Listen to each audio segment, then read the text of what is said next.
It began with a phone call. Not a rumor, not a whisper, a confirmation. Inside Buckingham Palace, King Charles was handed proof, undeniable evidence that a trusted aide had leaked classified royal information directly to the press. No speculation, no ambiguity, a betrayal from within. And in an institution built on loyalty and silence, this wasn't just a scandal. It was a rupture at the very core of the crown. Before we go deeper into what this really means for the royal family, make sure to subscribe so you don't miss a single update. The confirmation did not arrive wrapped in drama. It arrived cold, precise, documented. Digital trails aligned. Timelines matched. Conversations that were meant to remain confined to secure palace walls had surfaced in print with alarming accuracy. At this level, leaks are almost unheard of. Disagreements may exist, tensions may simmer, but confirmed internal betrayal, proven undeniable, strikes at something far deeper than politics. It strikes at trust. King Charles did not delegate the review. He examined the evidence personally. Line by line, communication logs, metadata, internal briefings that had been discussed only in tightly controlled meetings. There was no room for doubt. The details that appeared in the press mirrored confidential discussions too closely to be coincidence. The realization settled heavily. This was not outside intrusion. This was access abused. Across senior royal staff, the shock was immediate. Advisors who had worked within an ecosystem built on discretion now faced a chilling truth: someone inside had chosen exposure over allegiance. Palace corridors, usually measured in tone and pace, carried an undercurrent of disbelief. Staff members avoided eye contact. Meetings became shorter. Conversations became guarded. Initial containment efforts began swiftly. Communications teams attempted to limit further dissemination. Legal advisors reviewed options. Internal security protocols were activated. Yet the damage was already unfolding beyond palace gates. Headlines multiplied. Analysts speculated. And with every published detail, the weight of the breach deepened. What makes this moment historic is not simply that information leaked. It is that the monarch himself confronted irrefutable proof of betrayal within his trusted circle. Royal operations depend on confidentiality not just as courtesy but as structural necessity. Private deliberations shape public decisions. Without protected space for candid discussion, governance weakens. Emotionally, the impact is difficult to overstate. For a king who has long valued loyalty and continuity, discovering that someone entrusted with proximity had chosen disclosure is profoundly destabilizing. It challenges assumptions. It invites suspicion. It forces recalibration of trust networks that have been years in the making. And beneath the procedural response, beneath the legal considerations and public relations strategies, one truth echoed louder than any headline. This wasn't just about a leak. It was about trust shattered at the highest level. But to understand the gravity of this betrayal, we must first understand what was leaked and why it was so explosive. The leak wasn't minor. It wasn't gossip. It involved confidential internal discussions, conversations about succession strategy, institutional restructuring, and private royal tensions never meant for public ears. These were the kinds of documents that shaped the monarchy's future behind closed doors. And suddenly, fragments of them were appearing in headlines. What surfaced was not a casual aside overheard at an event. It was structured information. Strategic briefings. Private reflections exchanged during closed-door meetings where only a handful of individuals were present. The content pointed directly to conversations about succession optics, how and when certain responsibilities might transition, how visibility would be calibrated, how the monarchy would present unity during generational change. These were discussions intended to remain confidential precisely because they carried such weight.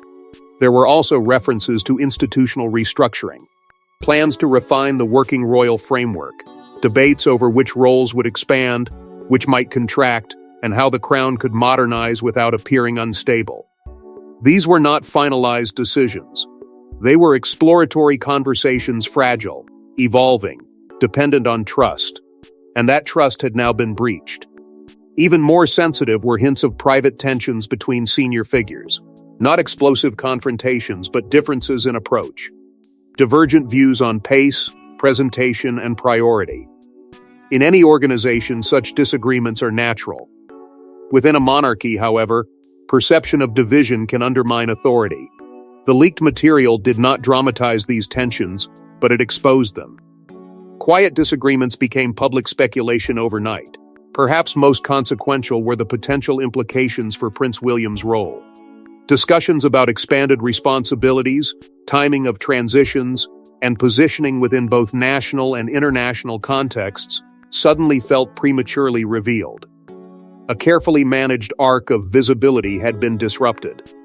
Timing, in monarchy, is everything, and someone had interfered with that rhythm. Media outlets receiving this information did not describe vague sources. They cited internal phrasing, specific language, detailed outlines of conversations that could only have come from someone with direct access. The precision was chilling. This was not interpretation. It was transmission. The escalation unfolded quickly. Analysts debated whether the exposure would accelerate transitions or force delays. Political commentators questioned whether the monarchy appeared cohesive. International observers scrutinized the institution's internal stability. A leak intended or perhaps calculated to reveal vulnerability had instead magnified it globally. Emotionally, the impact deepened within palace walls. Every disclosed sentence represented a breach of private deliberation. Every headline felt like an intrusion into sacred space.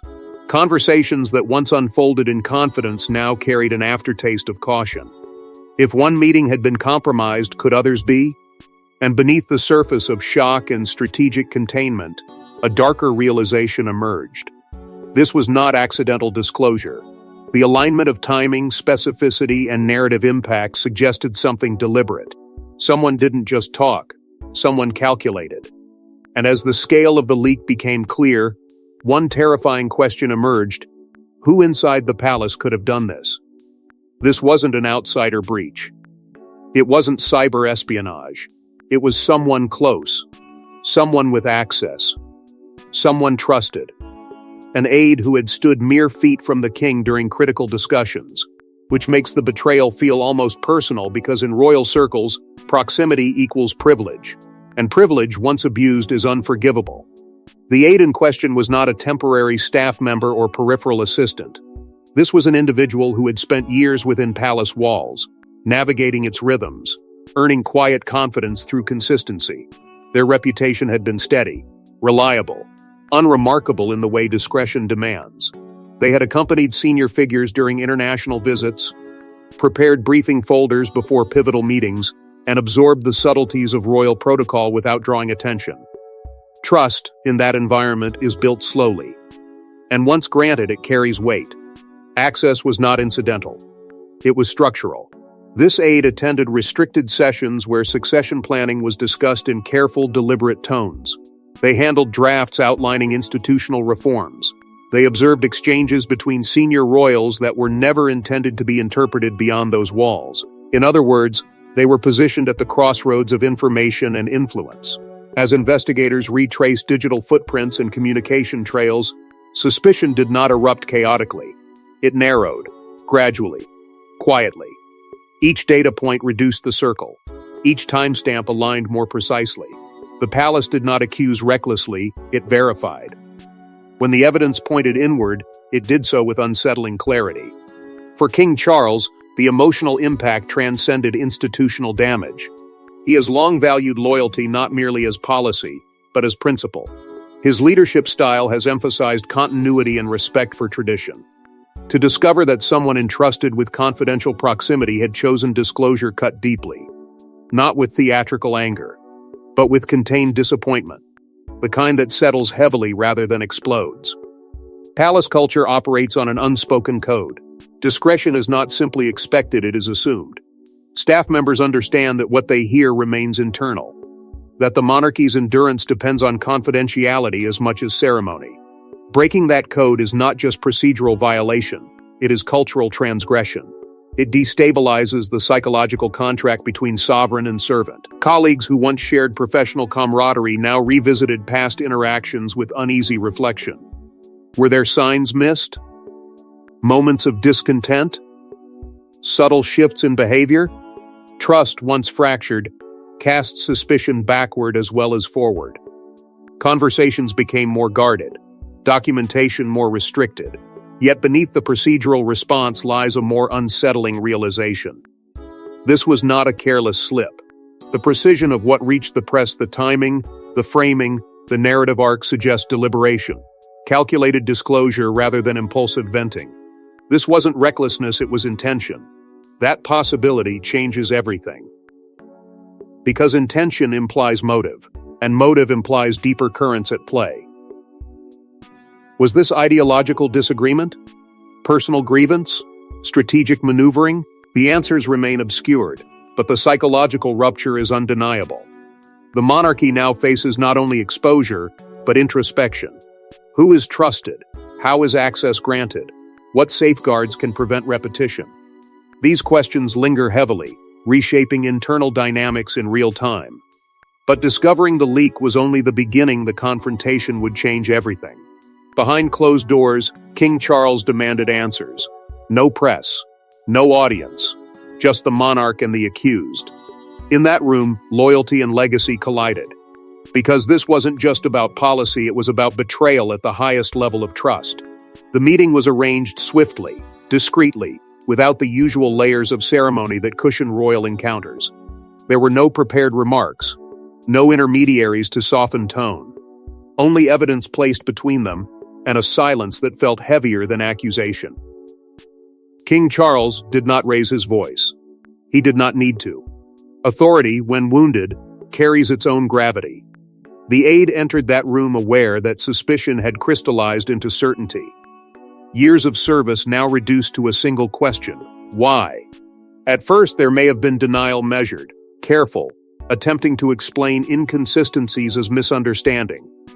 Or perhaps silence settled instead, the kind that acknowledges exposure without confession. Either response would have altered the atmosphere irreversibly. For the king, anger manifested not in spectacle but in restraint. His expression, by accounts whispered later, revealed controlled disappointment rather than theatrical outrage. There is a distinct difference between fury and disillusionment. Fury burns hot and brief. Disillusionment lingers. In that exchange, what weighed most heavily was not the act itself, but the breach of faith that allowed it to happen. The emotional undertone shifted quickly from confrontation to realization. This was not simply a disciplinary matter. It was a fracture within the inner circle. The aide had occupied proximity during moments of national significance, had stood nearby as future plans were shaped, had absorbed confidences never meant to travel beyond that space. To see those confidences repurposed for public consumption felt like an erosion of sacred ground. Legal advisors were summoned immediately afterward. Not dramatically, but methodically. Protocol demanded clarity. Contracts were reviewed. Confidentiality clauses examined. The machinery of institutional response activated with precision. There would be no public spectacle of punishment. The monarchy does not unravel publicly when it can resolve privately. But resolution does not erase consequence. As the meeting concluded, one truth hovered unspoken. Even if accountability was secured, even if internal discipline was imposed, the narrative outside palace walls had already taken flight. Articles circulated. Analysts speculated. The public consumed details that were never intended for their ears. Emotionally, the confrontation marked a turning point for King Charles. Trust networks would tighten. Access would narrow. Future discussions would carry a trace of caution that had not existed before. Betrayal does not simply wound, it reshapes behavior. And beneath the immediate procedural response, a deeper awareness emerged. The damage had already spread. Reputation, perception, and internal cohesion had been impacted in ways that could not be fully retrieved. And while the confrontation remained private, the consequences could not be contained. Within hours, the press intensified its coverage. The story mutated. What began as a leak evolved into speculation of palace instability. Analysts questioned whether the monarchy was fracturing from within. And every new headline threatened to deepen the wound. The first wave of articles focused on the facts, what had been exposed, how detailed the disclosures were, and the implications for succession planning. But the second wave shifted tone. It became less about information and more about interpretation. Words like crisis, turmoil, and power struggle began appearing in bold type. International outlets amplified the narrative, turning a contained breach into a global spectacle. Public reaction fractured almost immediately. Some expressed outrage that confidential royal discussions had been compromised, framing the Aide as a reckless opportunist. Others were captivated by the intrigue, consuming each revelation as if it were part of a serialized drama unfolding in real time. Fascination and frustration intertwined. The monarchy had always commanded attention, but now that attention felt volatile. Opposition critics seized the moment. Political commentators who had long questioned the institution's relevance pointed to the leak as evidence of internal weakness. If the palace could not secure its own conversations, they argued, what did that suggest about its broader governance? Even subtle critiques gained traction as commentators connected dots, drawing conclusions that extended far beyond the original disclosure. Inside Buckingham Palace, pressure mounted quickly. Silence, once a shield, now risked being interpreted as avoidance. Advisors debated the merits of issuing clarification versus maintaining dignified restraint. Each option carried consequence. Respond too forcefully and validate the narrative of crisis. Remain quiet and allow speculation to grow unchecked. Communications teams worked relentlessly behind the scenes. Draft statements were revised, toned down, recalibrated. Messaging focused on stability, continuity, and procedural integrity. Yet the pace of the media cycle outstripped any controlled response. By the time one rumor was countered, another interpretation had already emerged. Emotionally, the strain intensified. Senior figures who had once operated within a controlled informational ecosystem now faced a relentless spotlight. Every public appearance felt scrutinized for hidden signals. Body language analyzed. Expressions dissected. The monarchy, an institution built on ritual composure, now navigated a storm of unpredictability. What began as a breach of trust now threatened to morph into something broader. Questions shifted from who leaked to what does this reveal. The narrative no longer centered solely on the Aide's actions but on the monarchy's resilience. Could it withstand exposure of its internal deliberations? Could it maintain cohesion under public pressure?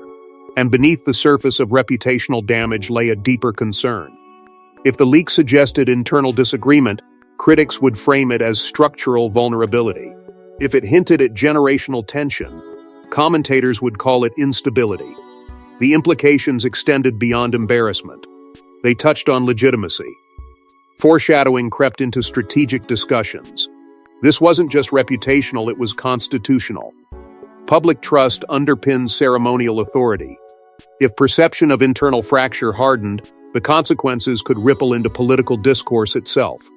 The headlines grew louder, the atmosphere grew heavier, and even as the palace sought containment, an unsettling thought began to take shape. But beneath the public storm, a deeper question haunted the palace: was the Aide acting alone? For a monarch who waited decades to ascend the throne, this betrayal struck deeply. King Charles has always valued discretion above spectacle. To discover that someone within his inner circle broke that code was not just political, it was profoundly personal. For years, he prepared for leadership under the weight of expectation. He observed, he learned, he endured scrutiny without ultimate authority. And when the crown finally passed to him, it came with an unspoken promise that loyalty would fortify the institution he inherited. Loyalty is not ornamental in monarchy. It is foundational. It holds together private deliberations, strategic transitions, and delicate relationships. To see that foundation crack so soon under his reign carries emotional gravity that cannot be dismissed as mere controversy. Charles has long emphasized trust as a guiding principle. Those who enter his immediate circle are not simply employees. They are custodians of confidential thought. They hear reflections before they become policy. They witness uncertainty before it transforms into decisive action. That intimacy demands integrity. When it is violated, the wound does not remain procedural. It becomes deeply human. Isolation accompanies monarchy in ways rarely discussed publicly. At the top, decisions rest heavily. Advice is plentiful, but true confidants are few. The king may stand surrounded by ceremony, yet emotional solitude lingers behind the formality. This breach reinforces that solitude. It narrows the circle further. It reminds him that proximity does not guarantee allegiance. Strain inevitably ripples outward. Senior royals, already navigating their own responsibilities and pressures, now confront a climate of caution. Conversations may grow shorter. Information may be compartmentalized. Even those untouched by suspicion feel the weight of recalibration. The monarchy thrives on collective confidence. When that confidence is shaken, relationships adjust subtly. Fear of future breaches does not manifest in public alarm. It surfaces in internal review, in new protocols, in reconsideration of who attends which meetings, in quieter rooms where access becomes privilege once again scrutinized. Charles may not speak openly about mistrust, but actions often communicate more than words. Guardrails will tighten. This moment marks more than scandal management. It signals a psychological turning point. Leaders who experience betrayal often govern differently afterward.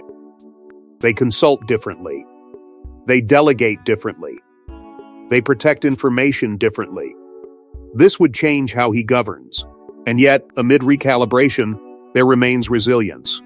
Monarchies have endured wars, abdications, and scandals before. They survive through adaptation. But adaptation begins with acknowledgement that something fundamental has shifted. Emotionally, the king must reconcile disappointment with duty. Personal hurt cannot overshadow public responsibility. Still, it exists. It shapes tone. It influences instinct. Because trust, once broken inside a monarchy, reshapes everything. The leak did not just expose secrets, it exposed vulnerability. And monarchies survive on the illusion of invincibility. With credibility shaken, structural reforms became unavoidable. Within days, the tone inside palace corridors shifted from disbelief to strategy. Security protocols were no longer assumed to be sufficient. They were dissected. Digital access logs were re-examined. Confidential briefings were compartmentalized. Attendance lists for sensitive meetings shrank noticeably.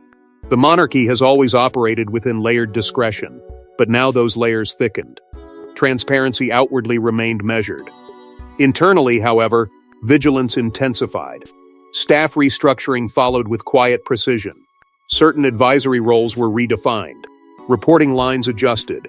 Individuals who once moved fluidly between departments found their scope narrowed. It was not theatrical. There were no public firings announced with fanfare. Instead, transitions occurred discreetly. Quiet departures framed as career shifts. Reassignments described as operational refinement. Yet those within understood the message clearly. Access is a privilege, not a guarantee. Centralization of decision-making emerged as another visible recalibration.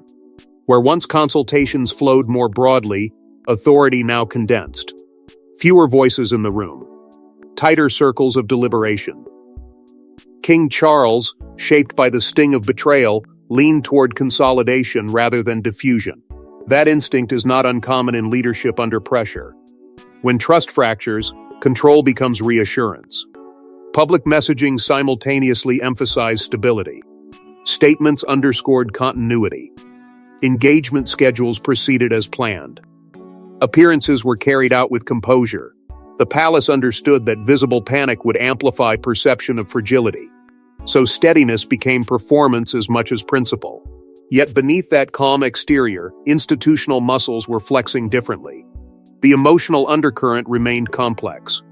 For loyal staff members, reforms signaled necessary protection. For others, they hinted at a more guarded era. Informal ease gave way to measured caution. Conversations that once flowed freely were now filtered. Even long-standing relationships adjusted subtly, shaped by awareness that confidentiality could no longer be assumed. Strategically, this crisis may become a catalyst for modernization, strengthening data security, refining advisory structures, reaffirming accountability. The monarchy has endured upheavals before, each forcing adaptation. But adaptation often leaves lasting imprint. The structure that emerges after recalibration rarely mirrors the one that preceded it. And that is the transformative dimension of this moment. Vulnerability acknowledged becomes vulnerability addressed. Addressed vulnerability becomes evolved governance. The monarchy emerging from this may not look the same. It may operate with sharper boundaries, with clearer hierarchies, with reinforced channels of trust that are harder to penetrate. Yet, transformation carries trade-offs. Increased control can safeguard integrity, but it can also narrow perspective. Centralization can strengthen cohesion, but it can also intensify isolation at the top. King Charles must balance protection with openness, authority with consultation. That equilibrium will define the next chapter of his reign. The public sees composure. Analysts see recalibration. Insiders feel the shift in atmosphere. And history will likely mark this breach not only as a scandal, but as a pivot point where illusion gave way to reform. And yet, one final question lingers: was this crisis a wound or a warning? History shows that royal scandals often precede transformation. This may not be remembered as the moment secrets leaked, but as the moment the monarchy confronted its own fragility. Internal betrayal carries a symbolic power unlike any external attack. When pressure comes from outside, institutions rally. They defend. They unify. But when the fracture originates within, it forces introspection. It exposes vulnerabilities that cannot be dismissed as hostility or opposition. This breach revealed that even centuries of protocol cannot entirely shield the crown from human fallibility. And that realization, quiet as it may seem, is era-defining. The monarchy has always balanced mystique with measured transparency. Too much secrecy invites suspicion. Too much openness invites instability. This incident tilts that balance. Moving forward, greater clarity may be demanded not only by the public, but by the institution itself. Controlled transparency could become strategic necessity rather than optional courtesy. The question is not whether change will occur, but how visibly it will unfold. For King Charles, the ordeal may solidify resolve rather than weaken it. Leaders shaped by adversity often emerge more focused. The sting of betrayal can sharpen judgment. It can clarify priorities. Already, signs suggest a more disciplined inner circle, a more deliberate decision-making process. The king may govern with heightened vigilance, determined that such exposure never repeats. Generational implications also ripple outward. Prince William, observing closely, absorbs the lesson. Trust must be earned continuously. Authority must be protected proactively. The leak accelerates his own understanding of the pressures awaiting him. It subtly repositions his role not just as heir, but as future guardian of institutional resilience. Public memory will shape the legacy of this episode. Headlines may fade, but perception lingers. Some will remember vulnerability, others will remember reform. The narrative that solidifies over time will depend on how effectively the monarchy adapts. If stability is reinforced and cohesion restored, this moment may be viewed as a necessary reckoning. If further fractures emerge, it may be remembered as the beginning of deeper unraveling. Emotionally, the tension remains unresolved. Was this sabotage an act designed to destabilize and embarrass? Or was it an unintended catalyst that forced modernization faster than planned? History rarely offers immediate answers. It evaluates outcomes. What is undeniable is that something shifted. Trust networks recalibrated. Governance structures tightened. Perception of invulnerability softened. And in that softening lies both risk and opportunity. Institutions that acknowledge fragility can strengthen.